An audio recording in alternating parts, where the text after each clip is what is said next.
Saúdo a igreja na graça de Jesus. É um prazer estar aqui com vocês e estou gostando muito do que eu estou vendo até aqui. Quero parabenizar a comissão de missões aqui pelo bom trabalho. E antes de mais nada, deixa eu me apresentar à igreja. Meu nome é Felipe, ou pode me chamar de Phil. Eu sou inglês. Talvez o último dos missionários, né?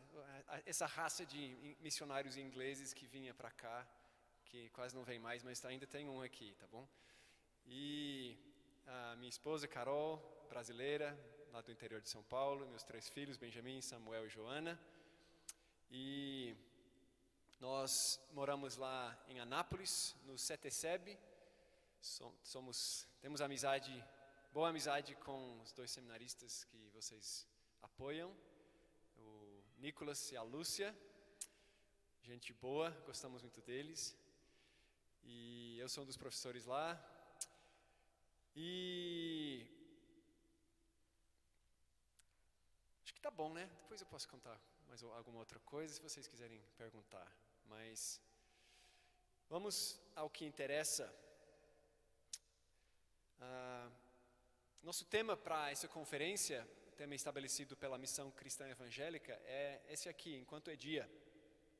João 9,4 diz: convém que eu faça as obras daquele que me enviou enquanto é dia. A noite vem quando ninguém pode trabalhar. O versículo se refere ao momento que Jesus e seus discípulos viviam enquanto Jesus estava presente com eles, antes da sua crucificação, e comunica um senso de urgência, de uma tarefa importante, que tem prazo fixo para ser realizado. Logo no próximo versículo, Jesus diz: enquanto estou no mundo, sou a luz do mundo.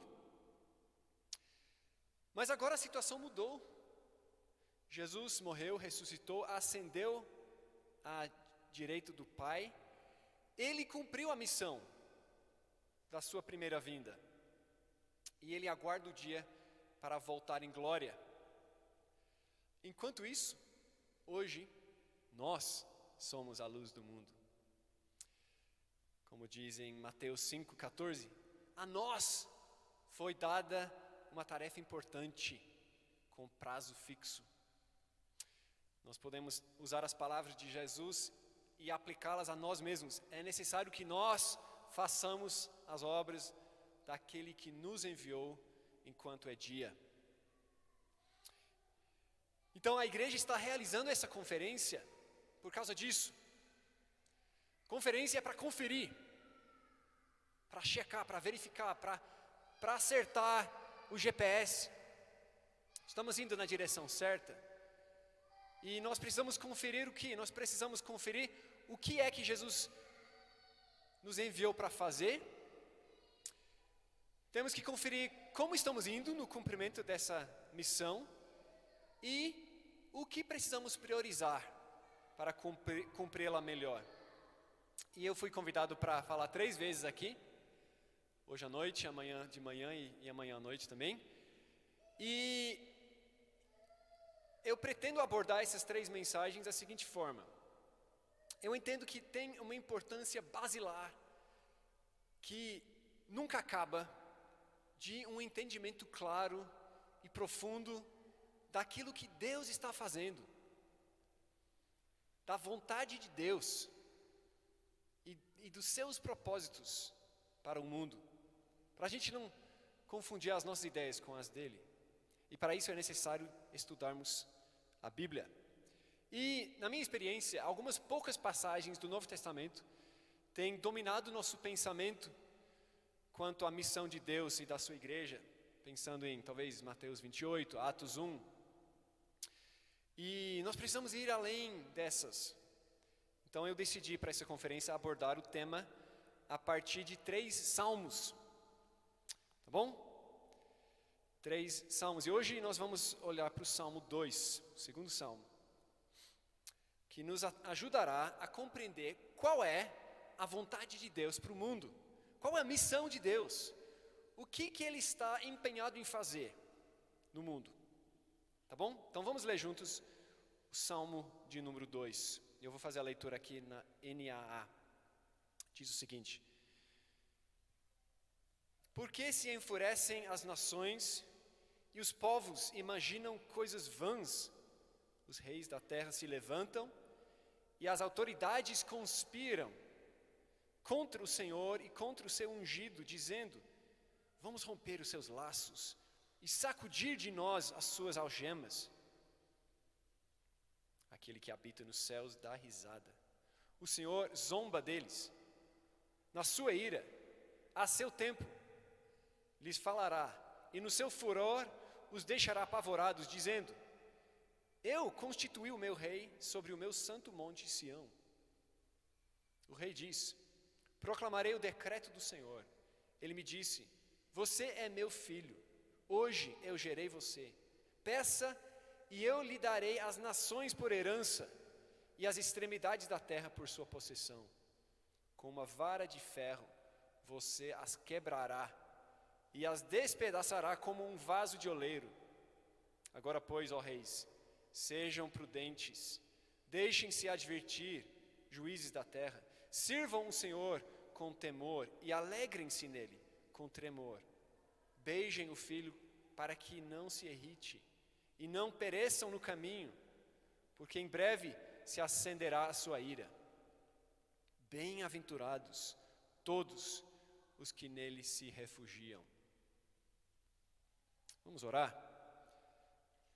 Senhor nosso Deus, pedimos em nome de Jesus para que o Senhor nos dê um entendimento mais claro, mais adequado da Tua vontade, da Sua vontade, Senhor. Pedimos para que o Senhor ilumine os nossos olhos para compreender esse salmo e o seu significado para nós hoje, para que possamos fazer a Tua vontade. Ajuda-nos, então, pelo Teu Espírito, em nome de Jesus. Amém.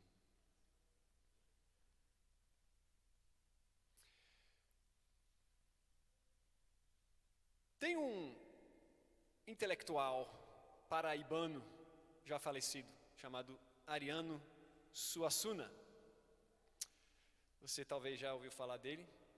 Ele é o autor de um livro chamado Alto da Compadecida. E tem um vídeo dele no YouTube, que talvez você já tenha visto, bastante engraçado, em que ele conta a história do que aconteceu quando ele foi tomar posse da sua cadeira na Academia Brasileira de Letras. Isso aconteceu em 1990. Ele recebeu um convite naquela época, lá no Rio de Janeiro, de um casal rico. E ele foi jantar na casa deles. Obrigado. Toma uma água aqui. E durante aquela noite, durante o jantar, a terra se levantando, os príncipes conspirando contra o Senhor e contra o seu ungido. A situação em Israel, nessa época, muito provavelmente era de Davi. A gente sabe que Davi ele foi um rei conquistador, ele subjugou os povos vizinhos, Deus ajudou ele, e ele se tornou poderoso naquela região do Oriente Médio. E aqui a gente pode imaginar, esses reis que foram subjugados, os vassalos, se unindo juntos. Reis que normalmente seriam inimigos uns dos outros, se unindo, dizendo: vamos lutar contra Davi. Vamos lutar contra o Deus de Davi. Imagina os edomitas, os moabitas, os filisteus, se unindo, dizendo: vamos nos opor a esse que nos subjugou. Estão conspirando e estão achando que o reinado de Davi sobre eles é que nem uma escravidão. Olha, rompamos os seus laços, sacudamos de nós as suas algemas. O mundo unido em rebelião contra Deus e contra o homem que ele escolheu para reinar, que naquela época era Davi.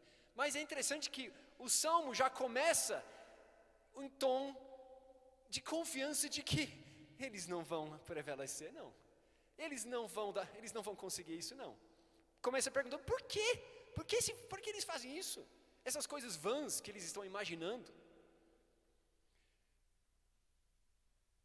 Mais para frente veremos mais sobre essa confiança de que os inimigos de Deus não têm esperança de conseguir o que eles querem. Mas, ao olhar para a história do mundo, você pode pensar, mas espera aí, pastor, espera aí. Não é que conseguiram? Não é? Porque o que aconteceu com Israel? O que aconteceu com a linhagem davídica? 400 anos depois desse salmo, o povo de Israel foi invadido, foi levado para o exílio. A linhagem davídica foi extinta, não tinha mais rei reinando em Jerusalém. Parece que conseguiram as Nações Unidas contra Deus e contra o seu ungido. Mas, meus irmãos, entenda que o plano de Deus não deu errado, não. Nós precisamos entender, ao olhar para essa cena, que Israel sempre foi, para Deus, uma espécie de maquete. Uma maquete para a gente entender o que Deus queria fazer com um outro ungido. Você sabe o que significa ungido? Ungido, né, literalmente é alguém que teve óleo derramado na cabeça. O que aconteceu com Davi? Ele foi ungido, escolhido rei. E Deus esteve com ele. E ele arrebentou. E deu tudo certo o que Deus quis fazer com ele. Mas outra palavra para ungido é Cristo. Ungido é Messias. Davi estava prefigurando o verdadeiro ungido, que é Jesus. E então nós vemos o cumprimento desse salmo no mundo unido contra Deus e contra o seu ungido, que é Jesus. Israel é então para nós um modelo daquilo que Deus haveria de fazer 1000 anos depois, com o nascimento do verdadeiro descendente de Davi, o verdadeiro ungido, o seu filho. E é muito interessante ver, quando a gente abre a Bíblia no livro de Atos, que a igreja primitiva teve esse entendimento. Quando, em Atos 4, eles oram o Salmo 2, justamente na perspectiva de que eles citam o Salmo 2, versículos 1 e 2, e dizem, verdadeiramente, se ajuntaram nessa cidade, Jerusalém, contra o teu servo Jesus, a qual ungiste Herodes, o rei, lá da região da Galileia, e Pôncio Pilatos, o governador romano daquela região, e a gente sabe que a liderança judaica também esteve envolvida nisso. Todos os 3 poderes políticos da região se uniram para fazer tudo o que a tua mão e o teu propósito predeterminaram, mas eles mataram Jesus. Eles se uniram contra Deus e contra o seu ungido. O Salmo 2 está prefigurando, está mostrando que essa é a realidade do mundo, o mundo unido contra Deus e contra o seu ungido. E essa realidade perdura até hoje. Em alguns lugares do mundo, há violência descarada contra cristãos. O pessoal está ali da Portas Abertas, eu entendi. Podem te falar melhor, mas eu dei uma pesquisada e aproximadamente, em média, 5.000 cristãos são mortos por ano, pelo fato de serem cristãos, por amarem e seguirem a Jesus. Destes, 3.000 morrem na Nigéria, uns 10 por dia, no norte da Nigéria. Além desses 5.000, outros 5.000 cristãos são presos, são detidos ou condenados sem julgamento pelo fato de serem cristãos. Tipicamente são pastores e líderes. E há também, em média, 8.000 ataques a propriedades públicas de cristãos, a igrejas, prédios de igreja, que são incendiados. Cristãos sendo hostilizados, o mundo unido contra Deus e contra o seu ungido. Outras regiões do mundo, você pensa na Coreia do Norte. Sabia que na Coreia do Norte, você possuir uma Bíblia é o suficiente para você ser levado para um campo de concentração e nunca mais ver a sua família. E é muito provável que você vai morrer lá. É ilegal ter uma Bíblia. E no Ocidente, mais perto de casa para nós também vemos hostilidade. Nós vemos o mundo unido contra Deus e contra o seu ungido de outras formas. Existe perseguição, alguns vão saber disso, mas nós vemos muito mais a rejeição de princípios morais. O Deus da Bíblia sendo retratado como um estraga-prazeres, um carcereiro. O mundo pensando, não, Salmo 2, versículo 3, vamos romper os seus laços, vamos nos livrar desse Deus que nos restringe, que tira nosso prazer, nossa liberdade, vamos sacudir de nós as suas algemas. E aí, no meu país, lá na Inglaterra, o parlamento britânico, em uma semana, esse ano, em junho, na segunda-feira, eles aprovaram um projeto de lei para permitir o aborto após 24 semanas. E, na sexta-feira, aprovaram outro projeto de lei que vai possibilitar o suicídio assistido. Dizendo assim, nós queremos fazer o que a gente quer. Se a gente quer matar esses, vamos matar. Outra coisa que aconteceu lá, eu vou dar um exemplo disso, mas cristãos perseguidos e cerceados por afirmarem verdades bíblicas.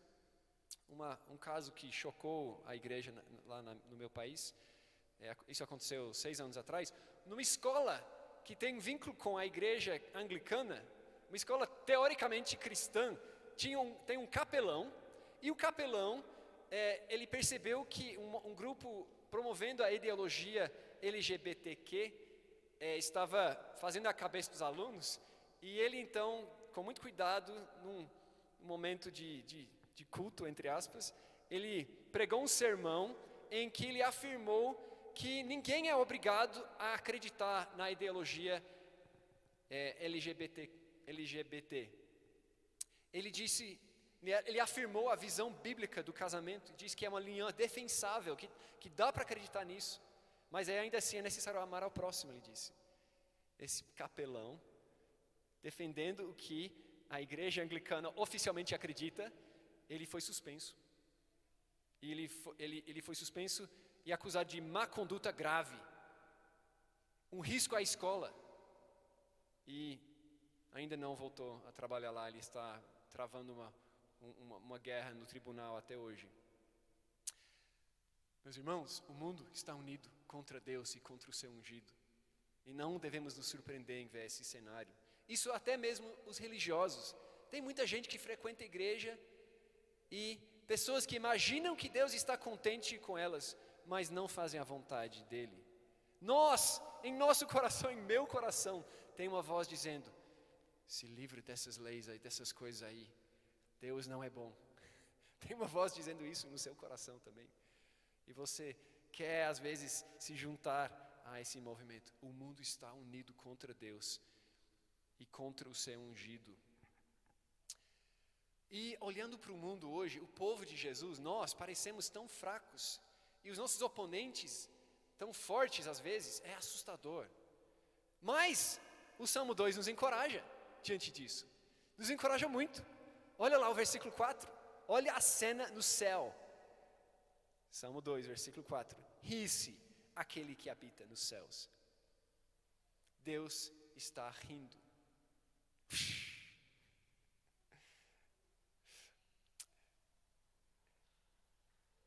Quando eu era adolescente, minha mãe era dinamarquesa. E às vezes a gente passava férias na Dinamarca.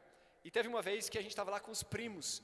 E essa família de primas, na verdade eram primas, 5 meninas. E eu e meu irmão estávamos dormindo lá fora numa caravana antigona. E a gente queria entrar e brincar e conversar e fazer, sei lá, jogar alguma coisa com as primas mais velhas. E a gente entrou pela janela do quarto delas.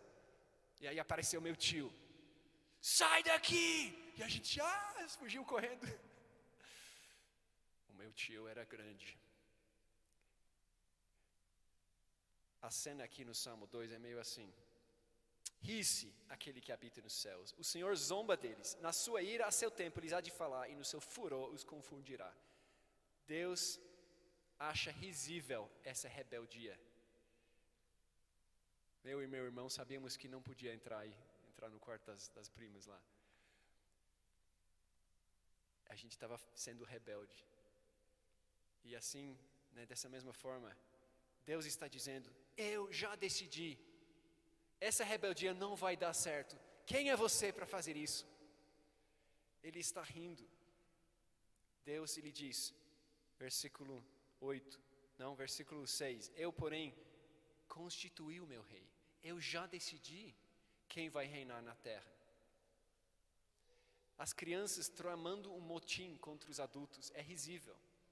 E o mundo unido contra Deus é também risível. E no tempo de Davi houve várias tentativas mal sucedidas de se rebelar contra a autoridade dele. Mas, gente, não deu certo. Ninguém conseguiu. Deus estava com Davi. Por onde Davi ia, ele teve vitória.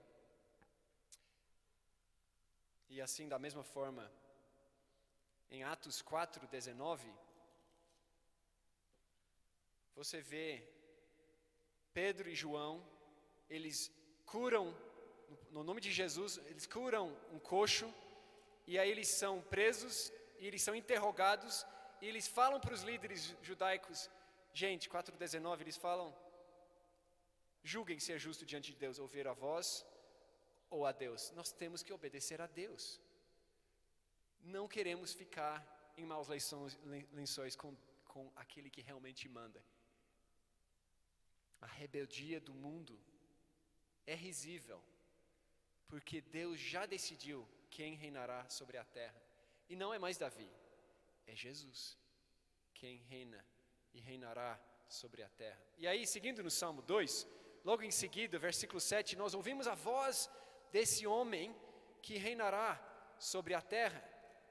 Na Nova Almeida Atualizada, tem uma introdução aqui que diz, o rei diz, né? E é isso mesmo, é a voz dele que aparece no versículo 7, a voz daquele ungido. Proclamarei o decreto do Senhor. Ele me disse, tu és meu filho. O homem escolhido recebeu autoridade para subjugar todas as nações. Davi, ele havia sido só um menino que cuidava de ovelhas. Vocês sabem a história, eu acho. E um dia Deus mandou Samuel para ungí-lo, e a partir dali, onde fosse Davi, ele podia lutar contra qualquer um, contra Golias, ele ia ter a vitória, porque Deus estava com ele. E depois de muito esperar, ele se tornou rei mesmo. E a partir do momento em que ele foi ungido, e depois, especialmente depois que ele se tornou rei, ele tinha um relacionamento especial com Deus. Aparece aqui, tu és meu filho. Os reis naquela época, no mundo, né, no Antigo Oriente Próximo, eles eram considerados assim, meio divinos, filhos dos deuses. E Davi, ele tinha um relacionamento especial com Deus. Ele era como se fosse o representante de Deus na terra. Ele era o filho de Deus. Ele tinha um acesso especial ao Pai. E por causa disso, meus irmãos, quando a gente olha na Bíblia para o que aconteceu na vida de Davi, é impressionante. Então, por exemplo, em 2 Samuel 5, nós vemos o cumprimento dessa promessa do versículo 6. Eu constituí o meu rei sobre o meu santo monte Sião. 2 Samuel 5, tem um povo que os jebuseus estão na fortaleza de Sião, e estão dizendo, você não vai entrar aqui, Davi. Ninguém nunca tomou essa fortaleza, e você também não vai. E o que acontece? Ele consegue. Ele toma Sião, e ele é entronizado ali, cumprindo Salmo 2, versículo 6. E depois, capítulo 8, você vê Davi partindo para guerrear contra as nações vizinhas com seu exército. E o título do capítulo na minha Bíblia é Diversas Vitórias de Davi, porque você vê ele vence os filisteus, ele derrota os moabitas, ele vence também o rei de Zobá, E ele vai vencendo todo mundo, os sírios, todos os povos em redor. Ele subjuga todos, porque Deus está com ele. Assim como Deus havia dito no Salmo 2, peça, versículo 8, peça e eu lhe darei as nações por herança, e as extremidades da terra por sua possessão. Com uma vara de ferro você as quebrará e as despedaçará como um vaso de oleiro. Imagina um vaso de barro. Imagina você chega lá com uma vara de ferro. Ferro é pesadão, né? Imagina você chega lá. Basta um toquezinho, pá, e o negócio quebra. Essa é a imagem. Deus está dizendo para o seu ungido, para Davi, ó, só pedir, tá? E vai ser que nem você chegar com vara de ferro e quebrando vaso de barro. Vai ser facinho, porque eu vou te dar poder. E é isso que aconteceu na história de Israel. Deus cumpriu sua promessa para Davi. Mas, como eu já falei, Davi e todo aquilo de Israel era tudo uma maquete para a gente compreender o verdadeiro ungido. E aí, entra em cena Jesus de Nazaré. E o que a gente vê ele falando? Texto que foi lido nessa noite, no começo do culto. Depois da sua crucificação e depois da sua ressurreição, as últimas palavras no Evangelho de Mateus, ele diz: toda autoridade me foi dada, no céu e na terra. Pede e eu te darei as nações por herança. Toda autoridade me foi dada. Jesus é o ungido que Deus escolheu para reinar sobre a terra. E aí, por isso em Atos 2, quando Pedro se levanta para pregar no dia de Pentecostes, ele também tem o Salmo 2 em mente, e o Salmo 110 aqui também, e ele diz: Davi não subiu aos céus. Ele está falando de Jesus, que foi ressurreto e exaltado no 33, exaltado à destra de Deus, tendo recebido do Pai a promessa do Espírito Santo, derramou isso que vocês veem e ouvem, porque Davi não subiu aos céus, mas ele mesmo declara: disse o Senhor a meu Senhor, assenta-te à minha direita. Alguém, outro a não ser Davi, assentaria à destra do Pai para reinar para sempre. E Pedro está dizendo: é Jesus de Nazaré.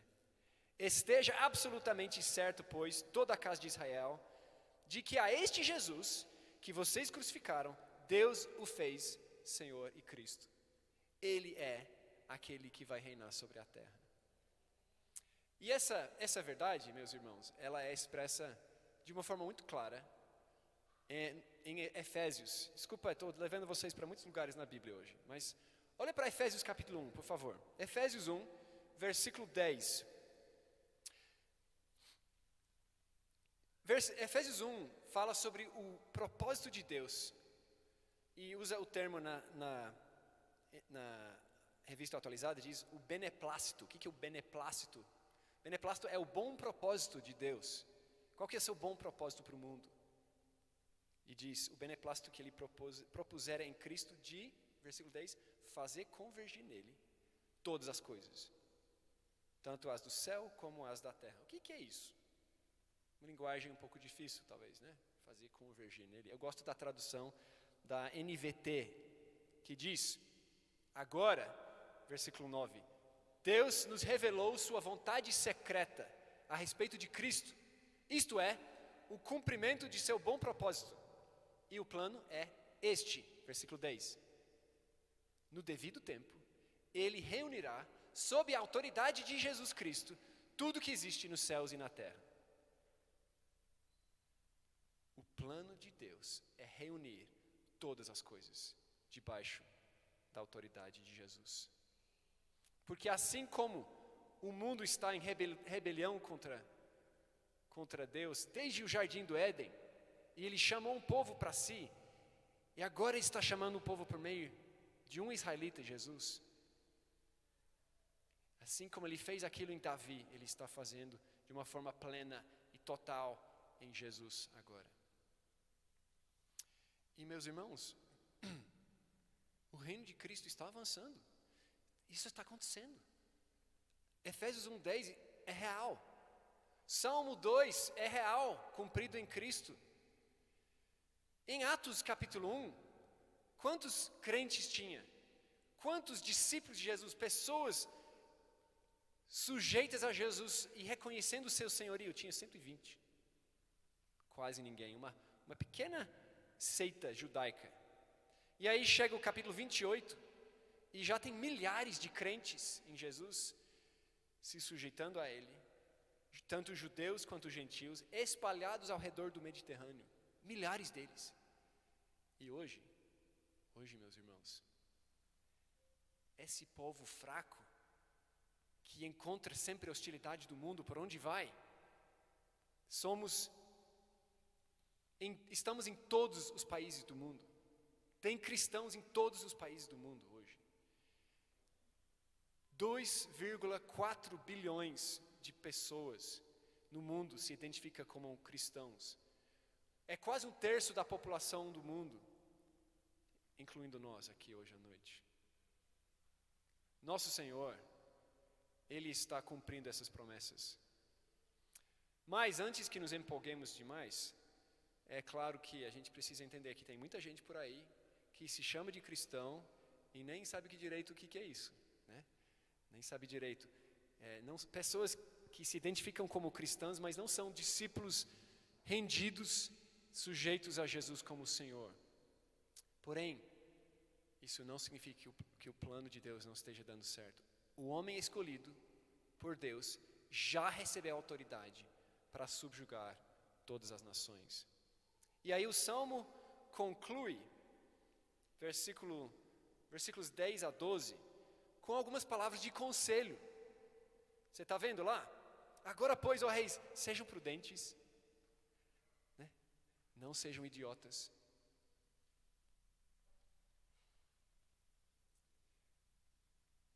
O Salmo termina dizendo que, olha, pessoal, antes que seja tarde demais, sujeite-se voluntariamente ao ungido, ao Filho de Deus. Sujeite-se logo. Vai dizer, deixem-se advertir, juízes da terra. Sirvam ao Senhor com temor e alegrem-se nele com tremor. Beijem o filho para que não se irrite e não pereçam no caminho, porque em breve se acenderá a sua ira. O Salmo está dizendo, vocês rebeldes, vocês que estão conspirando para se livrar da autoridade desse Deus, cuidado. Viver em inimizade com Ele é perigoso.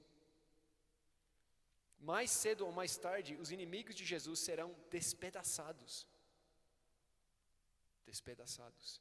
E você não sabe quando vai acontecer isso. Em breve se acenderá a sua ira.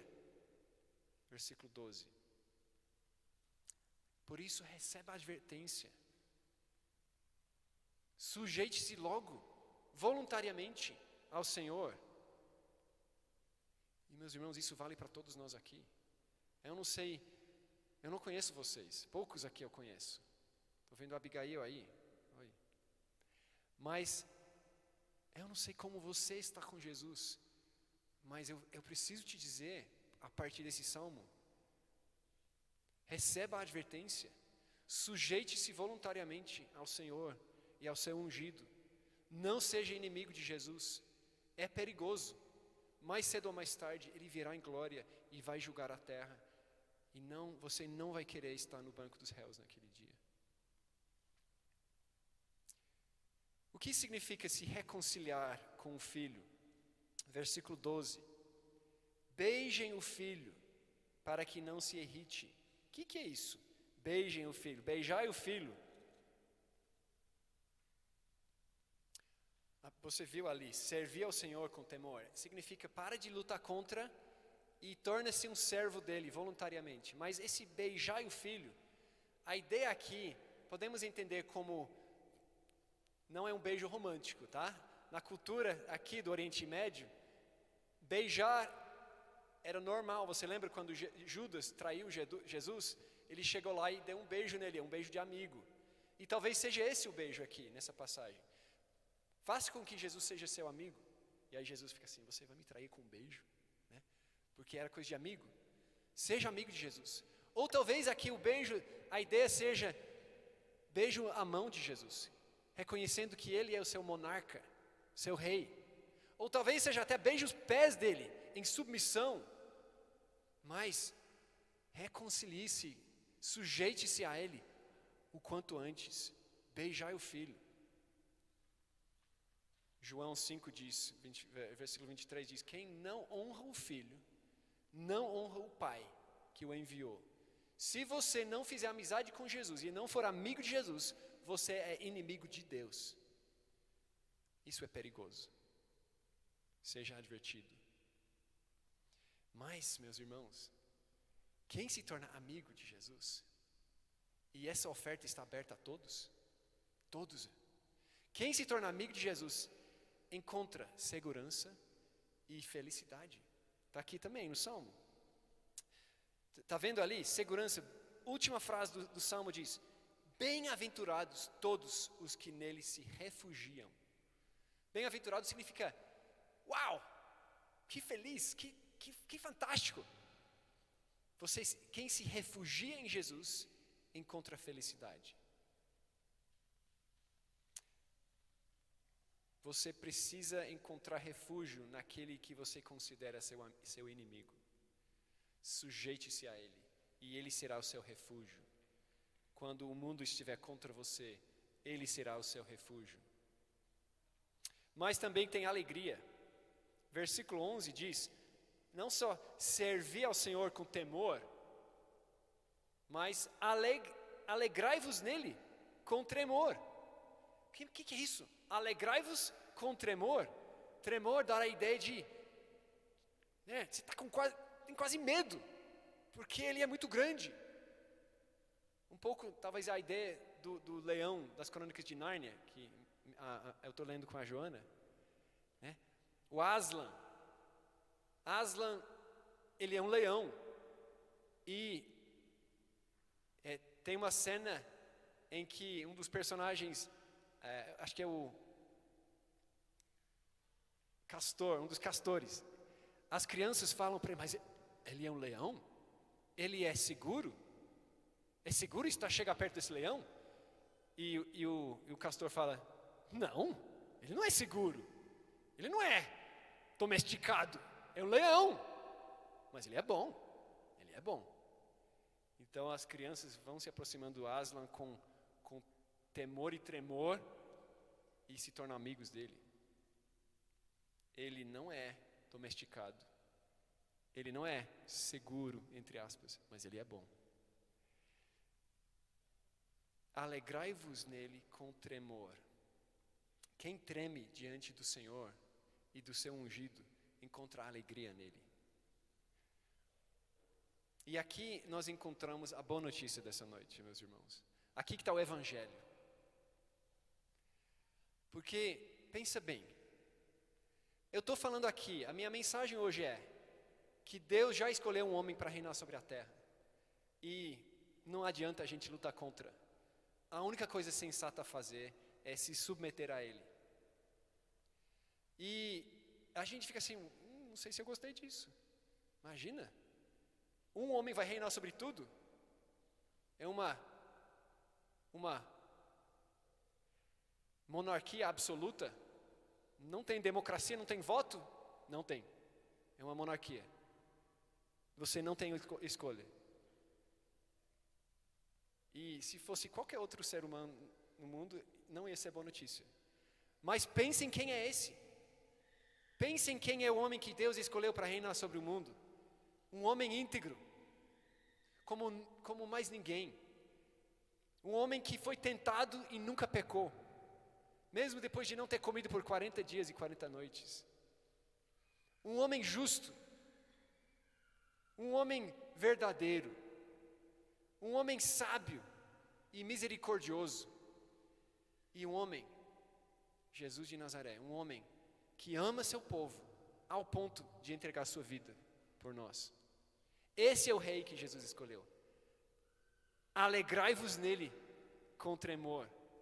Que coisa boa ter Jesus reinando sobre o mundo.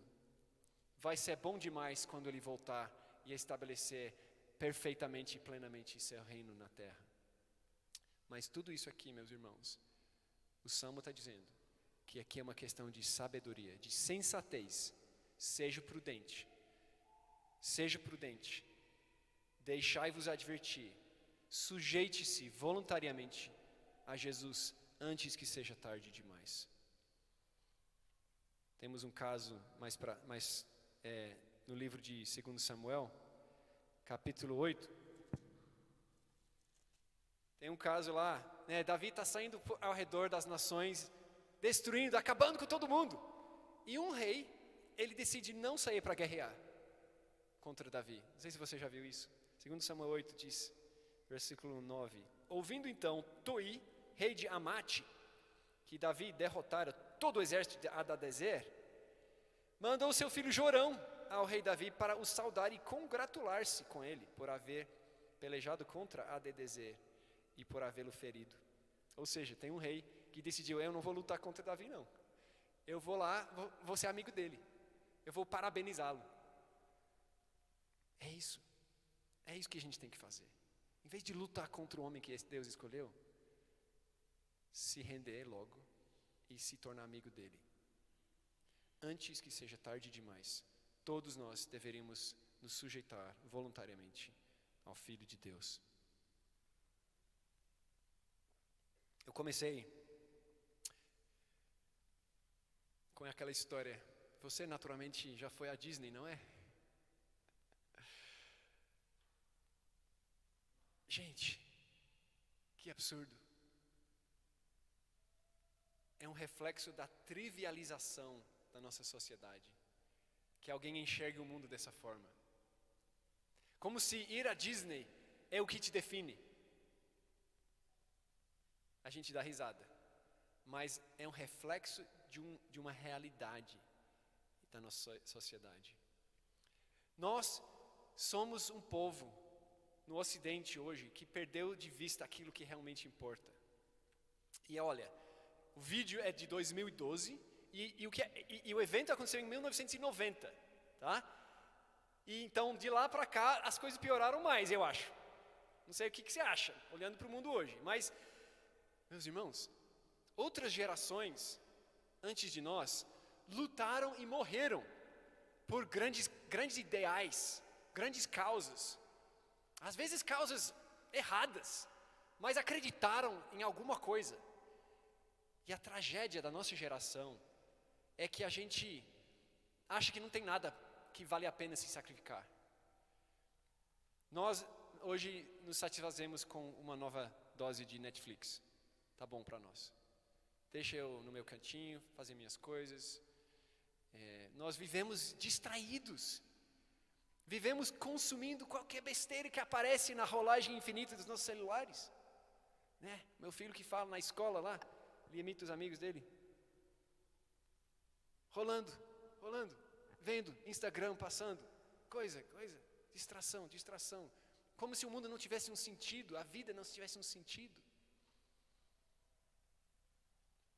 Nós somos uma geração que normalizou a autoindulgência. Eu posso tomar sorvete, então eu vou tomar sorvete, porque eu gosto. Nós pressupomos, nós achamos que temos o direito de uma vida confortável, de nossa realização. Essa é a sociedade hoje. Nós achamos que sentir-se bem é tudo que importa. E eu estou me incluindo nisso, meus irmãos. Eu percebo que eu sou tentado a pegar o celular e me distrair com qualquer coisa toda hora. Não é? Você não sente isso? O Salmo 2 é um balde de água fria para nos despertar. Porque ele nos diz que o mundo tem destino. Que Deus está cumprindo um plano grandioso e nós temos que nos posicionar. O Salmo de hoje nos diz que existem dois tipos de pessoas no mundo: os que vivem em rebeldia contra Deus e contra o seu Filho, e os que vivem sujeitando todos os aspectos da sua vida ao senhorio de Jesus. Quem é você? Se você é um rebelde, se você percebe que é um rebelde,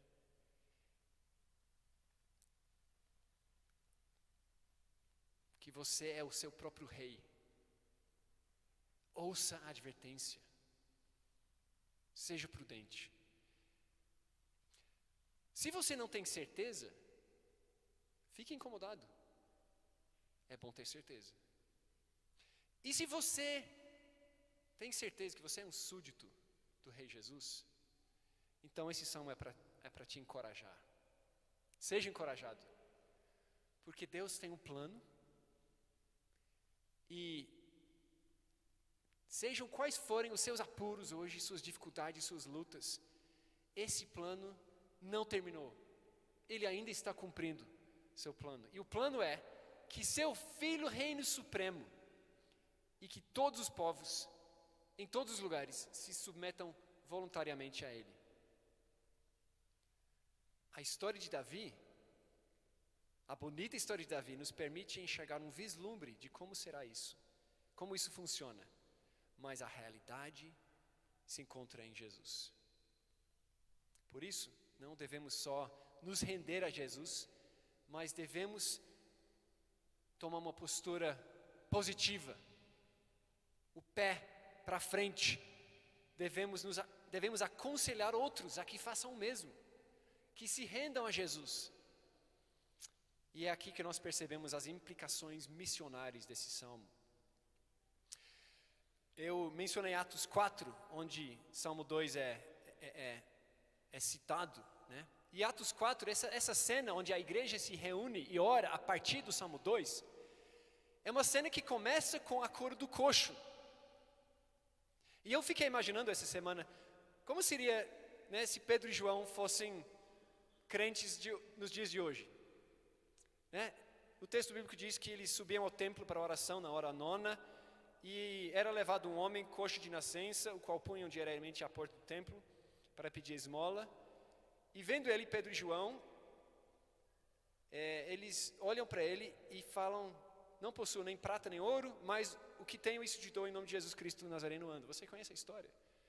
Mas eu fiquei imaginando, imagina se eles fossem crentes de hoje.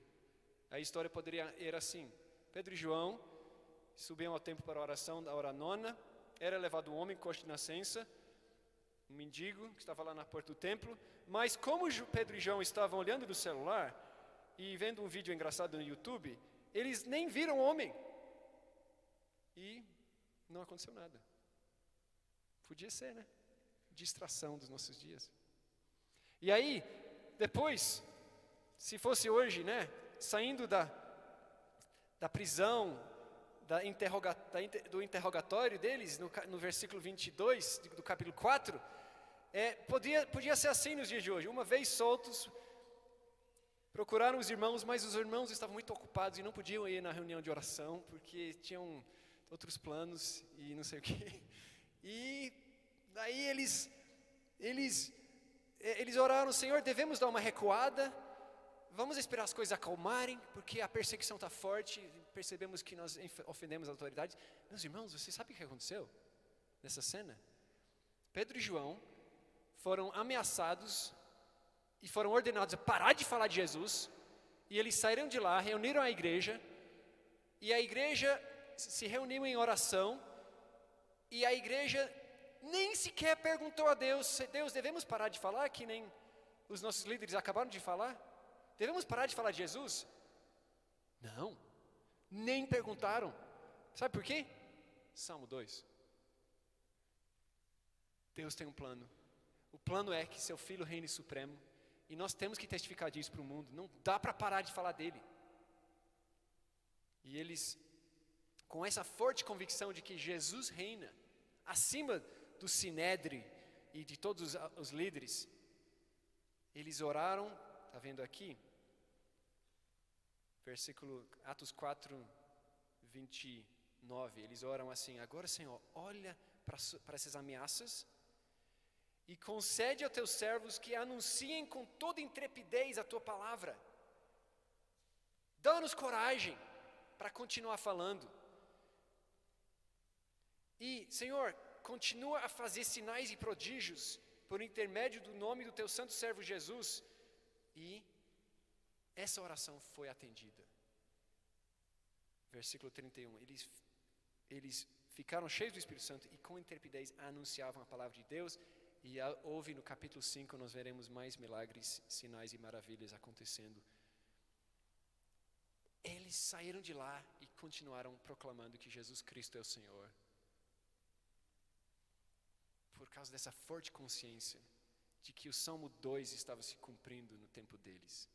Meus irmãos, nós precisamos dessa consciência. Eu estou falando por mim mesmo aqui. Nós precisamos mais dessa consciência do que Deus está fazendo nesse mundo. Ele está levando o mundo à sujeição a seu Filho Jesus. E eu preciso dizer que hoje é um tempo oportuno para a igreja brasileira, para isso. Para a gente avançar o Evangelho aqui dentro do Brasil e ao redor do mundo. Nós vivemos hoje um contexto de pouquíssima perseguição, nós temos muita liberdade aqui. Por mais que a gente às vezes reclame, o cenário aqui é muito melhor do que a maior parte do mundo. Nós também estamos em um contexto de abundância. Eu sei que tem gente pobre, mas eu não conheço aqui, onde eu moro em Goiás, eu não conheço ninguém que passa fome. Nós até jogamos comida fora, bastante comida fora. Nosso tempo é agora, nós temos oportunidade para avançar, para falar de Jesus. Nós precisamos apenas daquela perspectiva de que hoje o mais importante que vai acontecer é que Deus vai me dar uma oportunidade para testemunhar. Até que ponto a cultura da trivialidade afetou a nós? Até que ponto afetou a você? No que nós gastamos o dinheiro e o tempo? Nós somos uma sociedade que não quer se dar o trabalho de educar os filhos, então a gente enfia eles diante de uma tela para a gente poder jantar em paz. Nós somos uma cultura que gasta dinheiro e tempo cultivando uma aparência perfeita na vida real e na internet, mas o que está acontecendo aqui dentro? Nós gostamos de um evangelho terapêutico. Nós tornamos nossas igrejas lugares de entretenimento. Nós brigamos sobre picuinhas. Tudo isso é sinal de que a gente perdeu de vista essa grande missão de Deus. Será que nós estamos cochilando ao meio-dia? Convém que façamos as obras daquele que nos enviou enquanto é dia. Será que estamos cochilando em vez de fazer as obras do Pai? Será que estamos deixando passar, sem perceber, oportunidades para testemunhar? Nós precisamos nos arrepender do nosso amor à vida mansa. E precisamos despertar desse sono. Acordar e começar cada dia consciente de que temos uma missão, porque Deus tem uma missão. E vamos pedir para Deus nos ensinar a fazer isso, a enxergar o mundo conforme o Salmo 2, e nos dar vontade de colaborar com a sua vontade. Oremos. Senhor nosso Deus, obrigado por sua determinação de restaurar a ordem no mundo, colocando no trono um homem bom, Jesus, teu Filho, o único homem digno de reinar. Nós reconhecemos que Ele merece, que Ele é digno. E louvamos ao Senhor por ter nos ensinado o que significa Ele ser rei, por meio da história de Israel e de Davi. E também louvamos ao Senhor porque o Senhor deu bastante tempo para essa mensagem de rendição voluntária, de submissão voluntária e alegre chegar até nós, para que não fôssemos quebrados como vasos de barro por uma vara de ferro. Obrigado, Senhor. Obrigado porque nós hoje ouvimos falar de Jesus e nos submetemos voluntariamente e somos felizes por causa disso. Obrigado, Senhor. Ajuda-nos a ouvir a advertência desse salmo, a nos sujeitar a Jesus dia após dia, cada vez mais, e ajuda-nos a participar conscientemente da tua missão, aconselhando a todos ao nosso redor, aqui perto e também longe do outro lado do mundo, a que façam o mesmo. Em nome de Jesus. Amém.